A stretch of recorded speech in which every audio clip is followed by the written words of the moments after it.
Mga kabiday, sa magandang oras po sa lahat at welcome po sa aking channel. Ito po, pag-usapan po natin ito hong pag-aresto po mga kabida kay General Romeo Pocis retired Kaninang umaga po mga kabida diyan po sa airport At ito po ay inaresto po ng mga tauhan po ng PNP Criminal Investigation and Detection Group Okay?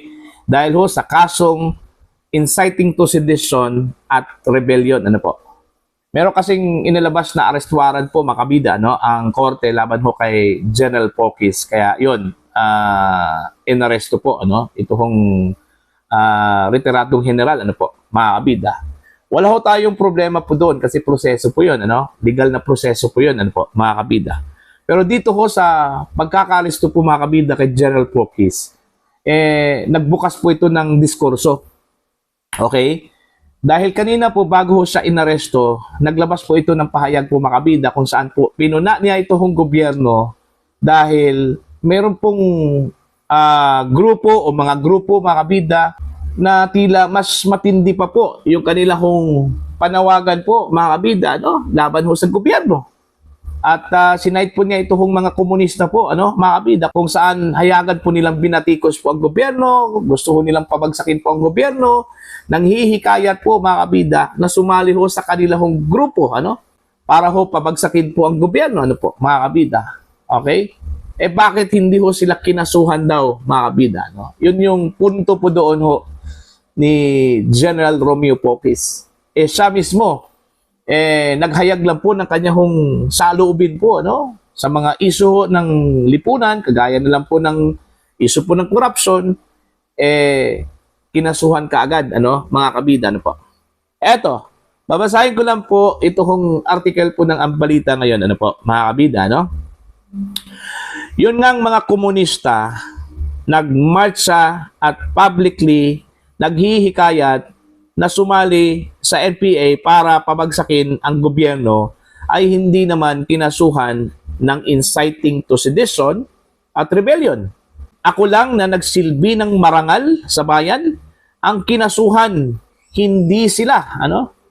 Ito ang mariing pahayag ni Air Force retired Major General Romeo V. Pocis sa gitna ng mga umuugong na balita hinggil sa umano'y nalalapit na pag-aresto sa kanya kaugnay ng kasong inciting to sedition at rebellion mga kabida.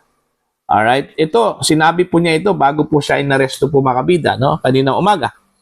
Ayon sa general, malinaw para sa kanya na ang isinampang kaso ay hindi simpleng usaping legal, kundi isang anyo umano ng panggigipit at pananakot, lalo na sa mga hayagang pumupuna sa pamahalaan. Okay? Ito yung sinabi po niya. Yung kaso na inciting to sedition at rebellion ay malinaw na panggigipit at pananakot. Inisuhan agad ako ng arrest warrant. Walang problema yan. Haharapin ko ang kaso. Pero dapat mahiya sila sa taong bayan. Ayun, mga kabida. Yun yung punto po doon. Alam naman po natin siguro at nakikita po siguro ng mga opisyal po ng gobyerno, mga kabida. Ito hong hayagan panawagan po ng mga grupo na pabagsakin po mga kabida ang gobyerno, lalong-lalo na po ito hong mga komunista, mga kabida, bakit hindi po sila kinasuhan? Bakit hindi po sila hinuli, mga kabida? Hanggang ngayon, nandyan pa rin. Okay? Nasa labas pa rin. Okay? Malaya pa rin bumatikos po sa gobyernong ito. Mga kabida? Okay? Yun yung tanong Tapos, itong si General Pocis na nagsilbi po sa bayan sa mahabang panahon bilang isang sundalo hanggang naging opisyal po, naging general po mga kabida ng Armed Forces of the Philippines. At nung naglabas po siya ng kanyang saloobin laban po sa mga isyu po ng bayan, katulad po ng talamak na corruption po mga kabida sa ilalim po ng kasalukuyang administrasyon, kinasuhan na kagad ng sedition at rebellion mga kabida. Porque ba ito mga sumisigaw po laban sa gobyerno dati okay, na perceived kaalyado na po ng administrasyon ngayon, okay lang po na kahit na po sila po ay nagsisigaw po mga kabida laban po sa administrasyon, hindi po kinakasuhan po mga kabida, no? Okay, yun yung punto po eh. Yun yung discussion po, no? Bakit ito hong mga taong ito na hayagan pong nananawagan po mga kabida na pabagsakin pong gobyerno, okay?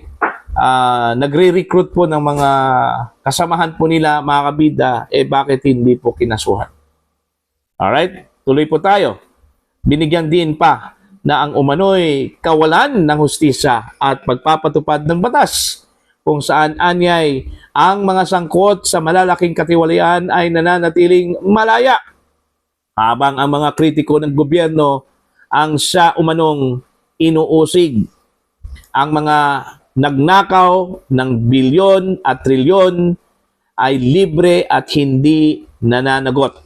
Pero ang mga nagprotesta at nagpapahayag ng galit sa pandarambong ng pera ng bayan na tulad ko ay kinakasuhan. Si General Romeo V. Pocis ay dating Pangulo ng Philippine Military Academy di Malupig Class 1981 at kasalukuyang pinuno ng United People's Initiative o UPI, isang grupong kilala sa pagtuligsa sa mga isyu ng umano'y korupsyon sa ilalim ng administrasyon ni Ferdinand Marcos Jr. So yun po, mga kabida, no? Yung diskurso po na nagbukas dito ho sa pag-aresto ho kay General V. Pocis, tama nga. Naisip ko din yan, mga kabida.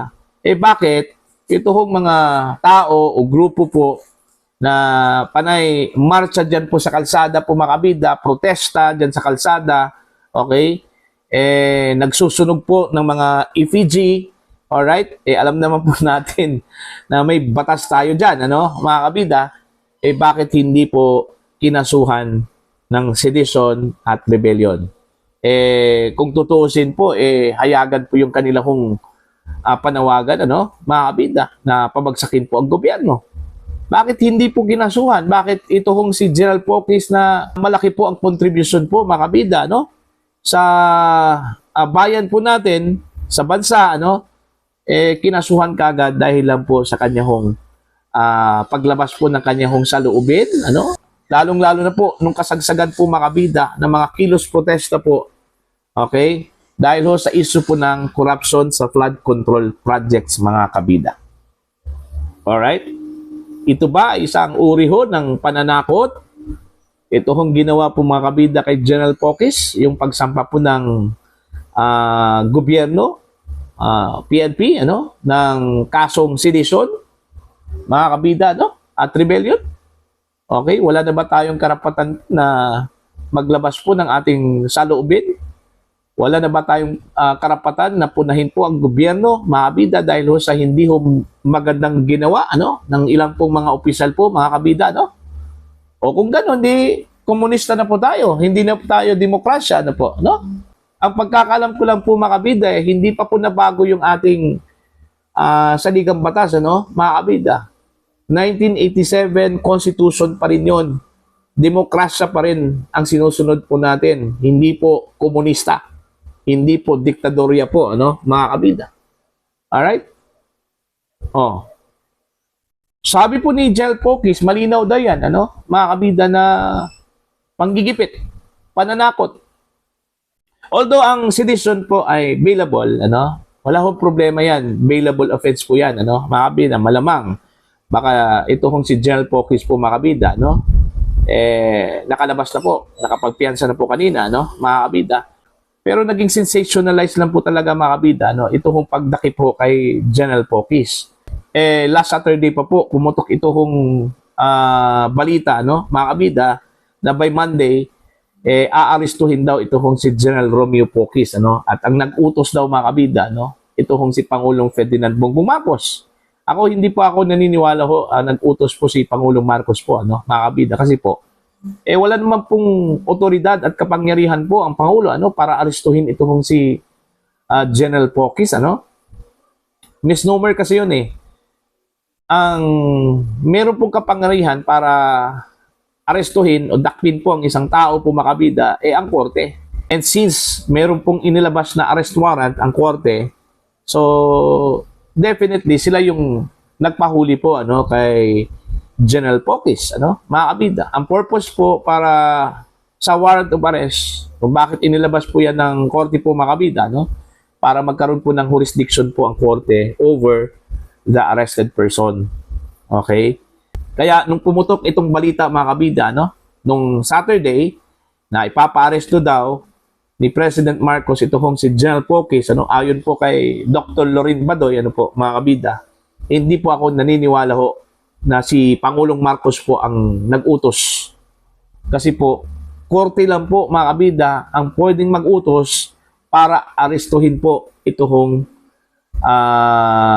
si General Pocis, Pero as to kung sino po ang nag-file po ng kaso, laban ho kay Pocis, yan, ibang usapan na po yan, Hindi po natin check, mga kabida, kung si Pangulong Marcos bang nag-utos para sampahan po ng kaso, ito hong si General Pocis. Pero as to the order to arrest General Pocis, korte po ang nag-utos, hindi po si Pangulong Ferdinand Bongbong Marcos.